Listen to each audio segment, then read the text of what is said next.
Howdy guys, welcome back to the channel, Maverick here, and right now we're going to be watching episode 4 of No Guns Life.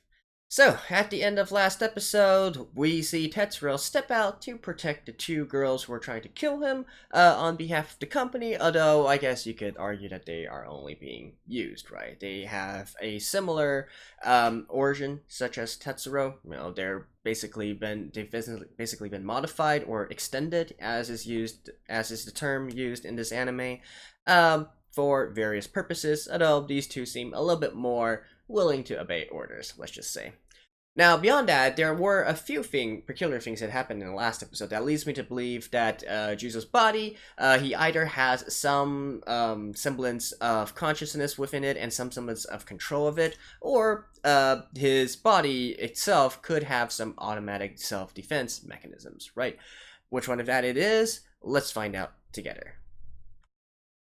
Alright, let's begin in 3, 2, 1, play.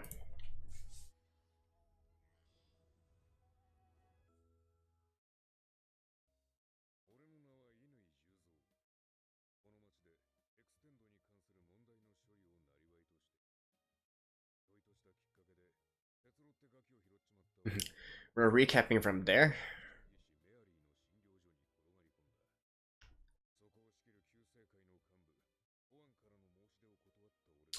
Since it's recapping from there, maybe we're going to know a little bit more about Juzo's backstory in this episode.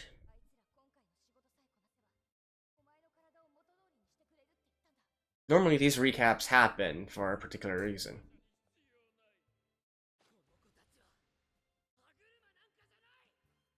Rice.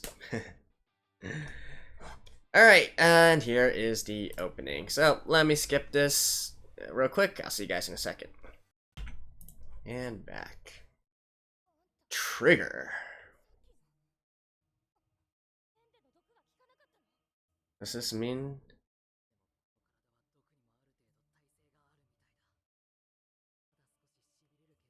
Does it mean that Tetsuro's going to pull the trigger on Juzo's head?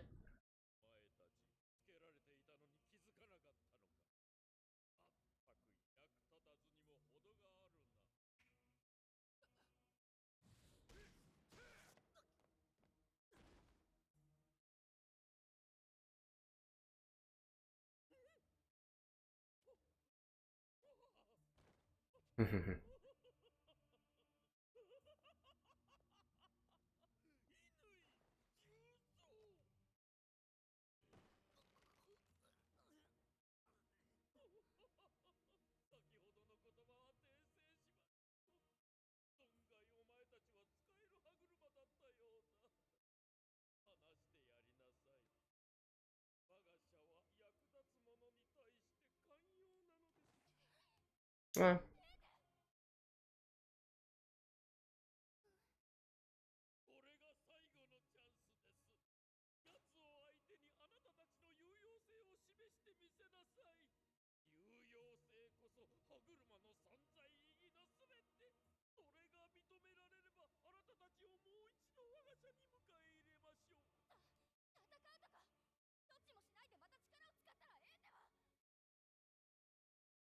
just like, I must fight.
That is kind of an apt comparison that he's making.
'In the middle of everything?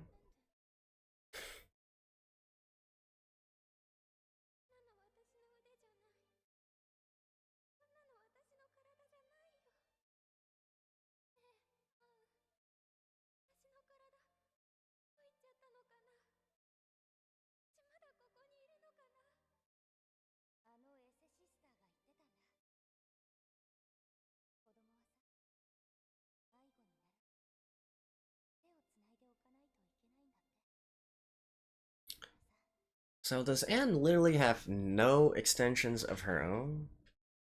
In the last episode, I assumed that they were a combo, and she was like the partner to her, sort of like the partner to Juzo, who was able to pull his trigger. But oh.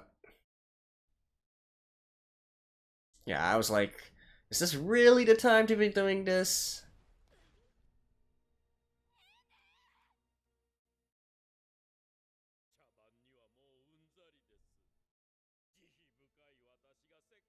But you know, now Juzo is free.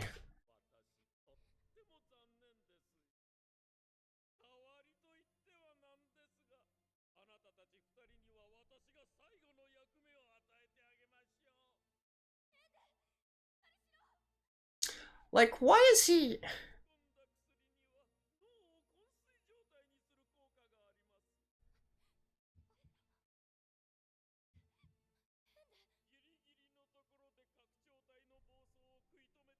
Are those two bodyguards by him really that strong?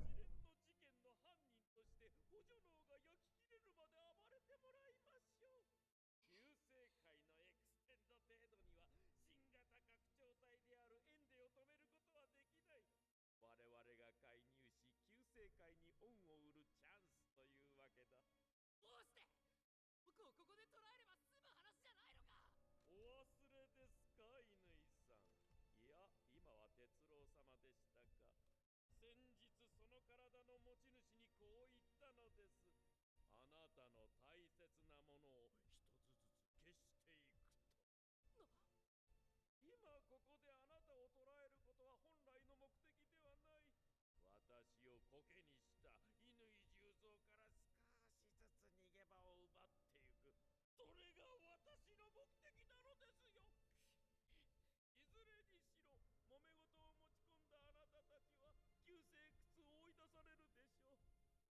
そうすれば我々の網にかかるのも時間の問題。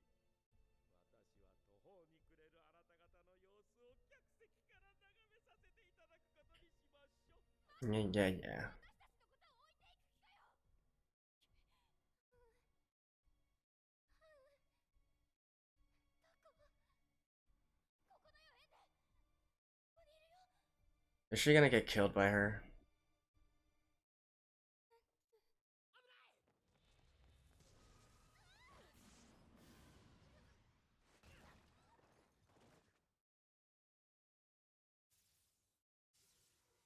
Oh, he's back.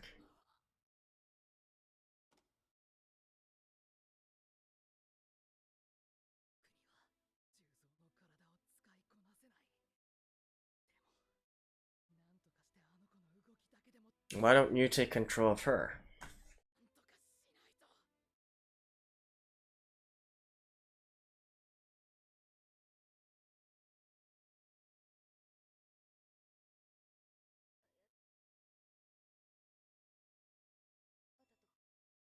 A dead ring, huh? 代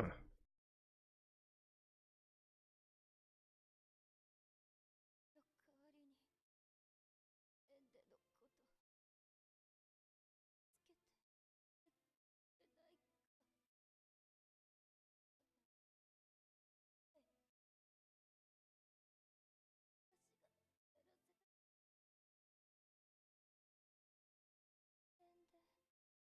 It's just...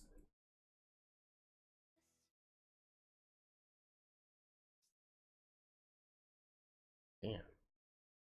They really just killed her off.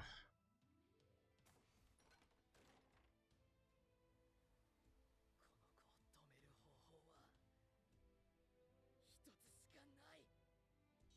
Using harmony to control her?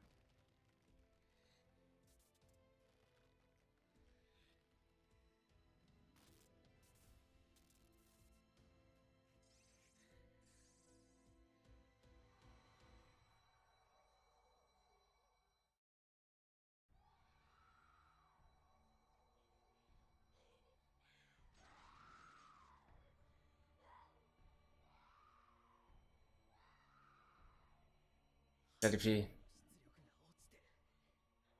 あの子の全身を操るのは無理だ。なら腕の一本だけでも補助脳さえ壊せれば。 Couldn't you have done this, like, earlier?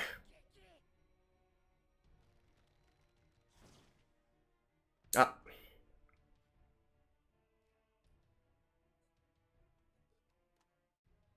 It's gonna be Juzo to the rescue, right? 自分の意志とか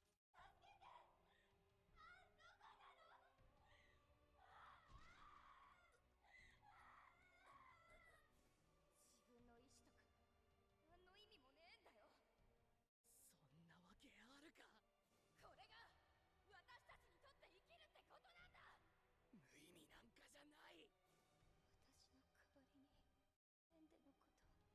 意味なんかじゃない。私の代わりにエンデのことを助けてやってくれないか。無意味なんかにしてたまるか。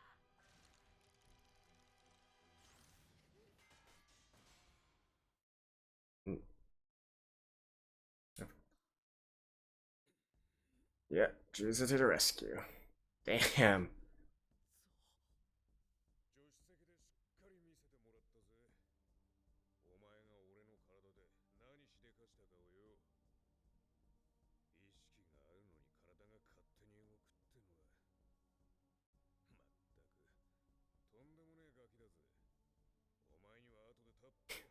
You own him big time, Tetsuro.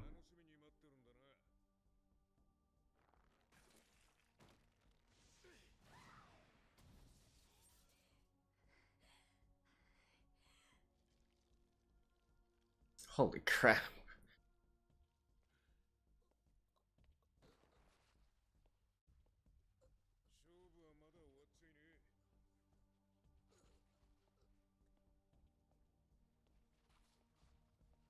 He's letting him go to a safe place.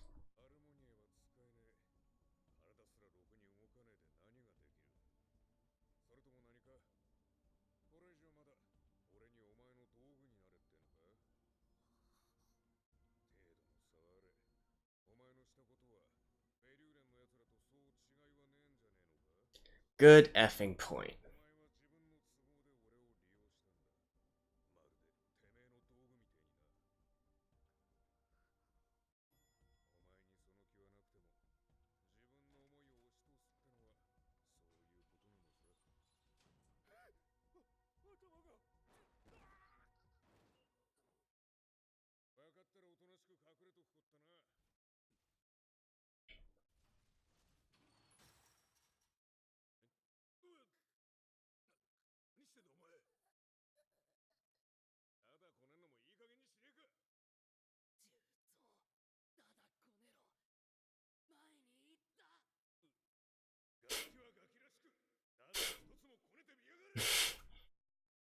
Alright. Now's not the time.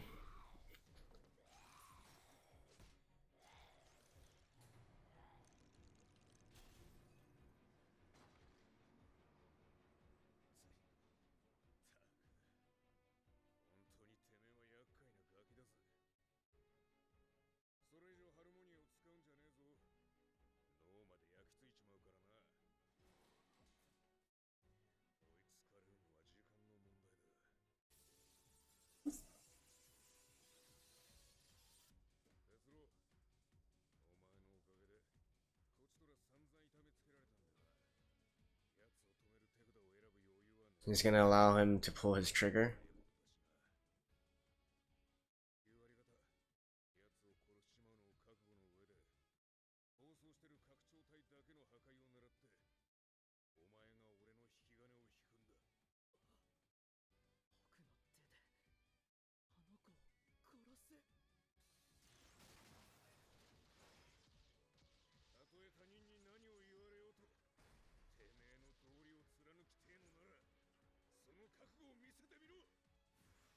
He said 90% chance. So there's still a 10% chance.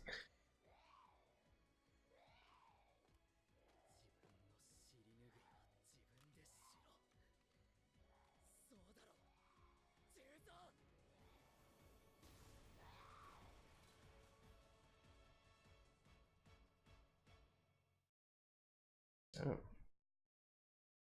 You know, that blast was a lot... Okay, never mind. I was like, that gun blast was a lot less spectacular than I was expecting to be. But, okay.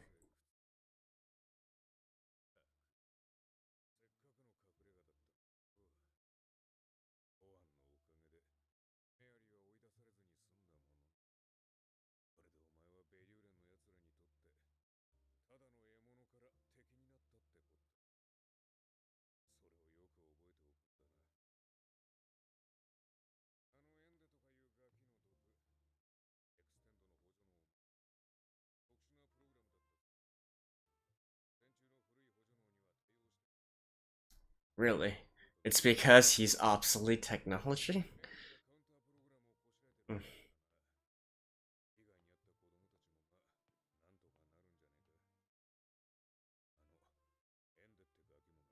Mm. Hey. Ende is alive, but Anna is dead.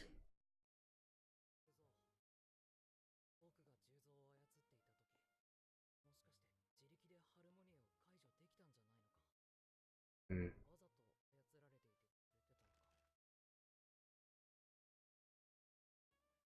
Yeah.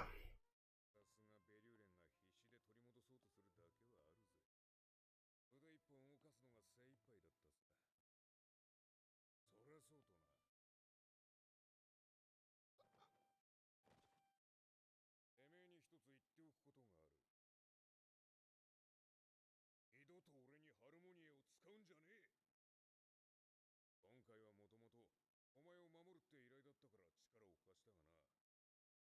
俺の引き金に触れていいのは俺が認めたやつだけだ。そして俺は誰も認めるつもりはねえんだよ。あとは自分で歩くんだな。僕だって二度とごめんだ。この頭のせいでいろんな人に絡まれて大変だったんだからな。てめえ。それに重蔵の左のお尻、イボみたい言っのが。ていいことと悪いことがあるだろうが。黙くしてりゃ調子に乗りやがって。Well, he is a kid, right? Ah, kids will be annoying kids. Ah, やってくれたわね。これが何を意味するか。 ooh, an old acquaintance. Alright. Probably from the war era. Alright. There we go. I'll see you guys after the ending. Alrighty, that was episode 4 of No Guns Life. So, there were quite a few interesting things that happened this episode, to say the least. Some good things, and some things that I feel like could have been done better as well. So first of all, let's talk about the entire scene between Tetsuro and, Anna and Ende, right? Now, I did like how they sort of portrayed it here. I feel like it would have been a complete, illogical move if Anna and Ende were convinced by him and decided to instead turn to the light or something like that, right? That would be completely unbelievable. It's just some stranger that they've never met before. So they shouldn't just accept what he's saying, right? Now, I was actually expecting Tetsuro to, once he was revealed, to start revealing how he went through the same exact things as well, so he came to the conclusion that no, everybody needs to be freed, we need free will, right? And that is how it eventually causes them to waver, right? It could be just adaptation issues, it could be just a time issue, so they weren't able to do it that far, but I feel like overall, even with the way that they did it in this episode, it would have been much more reasonable and logical if instead Tetsuro, you know, I am actually someone who went through the same thing, and trust me on this, you don't want to continue going on this path, right? That would make much more of a compelling argument. And then at the end there, you know, have the bad guys intervene and cause Ende to go berserk, right? I feel like that would have been a much better transition there. Although, again, at the very least, they then just suddenly jump ship over to his side, right? So, yeah, that's in regards to that part.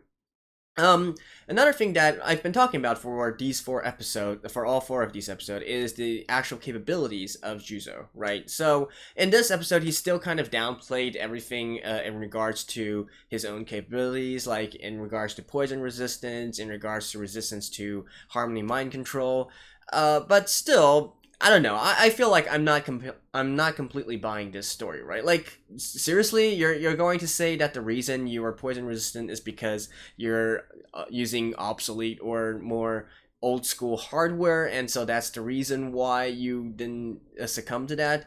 I don't really believe it. I still go by my own theory, which is, you know, these gunslave units being military grade, and we can clearly see from the firepower, right? Like, initially I was like, okay, this was much less it was much less spectacular than what I was expecting, right? I was fully expecting that huge gun to boom and have like a huge charge up time and whatnot. But we can see at the very end there that, yeah, even though animation-wise and sound-wise or visual-wise it wasn't all that impressive, we can clearly see the extent of the firepower, right? And in fact, you know, that brings the whole thing to another point, and that is these military-grade extended, and especially for him, and overextended, really need to be taken care of and tracked, right? Because think about it, if suddenly, you know, if in our modern day, people could just take home their automatic weapons, they could take home rocket launchers, they could take home tanks and whatnot, like, that would be complete and utter chaos, right? Like, even if you say that, okay, those are law-abiding citizens or whatnot, that's still, you know, there's still the potential of them going berserk, right? And that should be the same for these extended / overextended that were former military as well. They clearly have higher firepower than their civilian counterparts, and so they should be, in a certain extent, tracked or have some limitations placed upon them, right? And so I do think that's what's going on at the end of the episode there with this new lady, right? When she said that she's just now gone and done it. I feel like she might be in charge of making sure these extended / overextended are not utilizing their military grade capabilities, which, you know, could cause big harm to the civilian population, right? So I feel like that's where the story is going to go from that part. In terms of the entire, you know, imposing will sort of discussion there. Now, I really did enjoy that.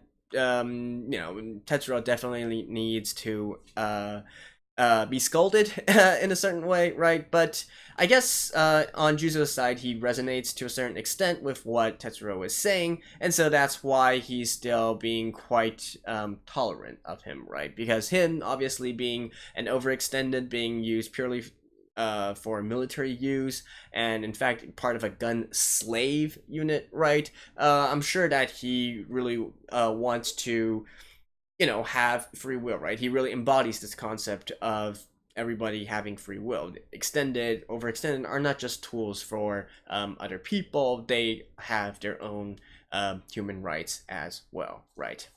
Now, the thing that I feel like that scene could have been done a little bit better is that in this sort of situation, in this kind of discussion, right, especially when you want Tetsuro to still, you know, not just accept it for what it is and still come back fighting. He's not going to just simply accept what Juzo said to him and go away and, you know, get out of harm's way and whatnot. In this episode here, the reason that he gave was that Tetsuro said Juzo told him to be a kid, right? So he's a kid, he can throw a tantrum, he can be more unreasonable, right? Now, of course, that is a valid explanation, but I feel like it would have worked much better if, you know, in the process of Juzo trying to lecture Tetsuro, you know, this entire part about free will, you can't use harmony on other people because you're trying to impose your will on them. You're trying to make them follow what you want, right? So that is, you know, and that is absolutely correct, right? What I feel like would have been a much better way of eventually letting Tetsuro still, you know, be stubborn and, you know, still fight alongside Juzo. A much better explanation would be, all right, but if, you know, what you're saying is entirely true, but now you can't, since you said this, you can't impose your will on me, right? Your current will, what you want, is for me to go out of harm's way, but my own will is telling me that, you know, I want to stand and fight beside you because that's what I want to do, right? Like, wouldn't that make a much better outcome to this, and it can go full circle with the sort of, you know, moral lesson that it's trying to teach here? I just feel like that was a missed opportunity. Do you guys agree? Not agree? Let me know, right? At least for me personally, I feel like that would have been a much better way of making this whole thing smoother, and instead not make Tetsuro out to be sort of this really unreasonable and spoiled kid, right? So yeah, that's how I feel about that scene. And yeah, that's about it. Like I said, the new lady at the end, she's probably in charge of monitoring, overseeing these military grade people, and so she's probably going to make an appearance in the next episode and also lecture Juzo on using his firepower, right?